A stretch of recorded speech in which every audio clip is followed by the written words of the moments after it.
এখানে আরো অনেক নেতৃত্ববৃন্দ আছেন, তারা আলোচনা করবেন।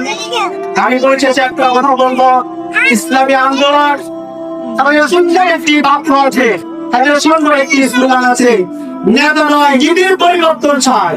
কথা বলেন ঠিক কিনা? নেতা নয় নীতির পরিবর্তন চায়। তাহলে বোঝা গেল নেতা যদি ভুল করে তাকেও শাস্তি দেওয়া হবে। নেতার যত বড় নেতৃত্ব হোক, নেতার যত বড় শিক্ষিত হোক, সে যদি ভুল করে তাহলে দল তাকে সপোজ করবে। এটা একমাত্র ইসলামের মধ্যে পাওয়া যাবে। আর কোন দলের মধ্যে মুখে মুখে সবুজ পাওয়া যাবে, বাস্তবে সবুজ আপনারা পাবেন না। কথা ঠিক কিনা?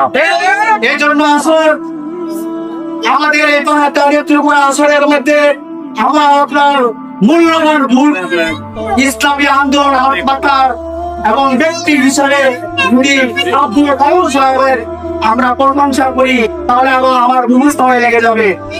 কায়ুম সাহেবের সম্পর্কে ছোট্ট একটা কথা বলি, স্বাধীনতার পর থেকে পর্যন্ত ইসলামী দলগুলোর মধ্যে এমন এক নেতৃত্ব এবং নেতৃত্ব আসন মানুষ পেয়েছে এমন একজন ব্যক্তির মাধ্যমে, যাকে সারা বাংলাদেশ থেকে, যাকে সারা প্রায় কয়েক দেশেও তার পরিচিতি অর্জন রয়েছে, সেই ব্যক্তি হলেন আল্লামা আব্দুল কায়ুম সাহেব। কথা ঠিক কিনা? এই জন্য সকলে আসলাম আব্দুল কায়ুম সাহেব ওদের হাতকে আমরা শক্তিশালী করবো। এবং আমিও আমাদের এই নেত্রীকে বলবো, আপনার কোনো ভয় নেই, আমরা হাজারো ভাই আপনার সাথে আছি। কথা ঠিক কিনা? আমি সে কথা দেখে সকলের মুখে আছে।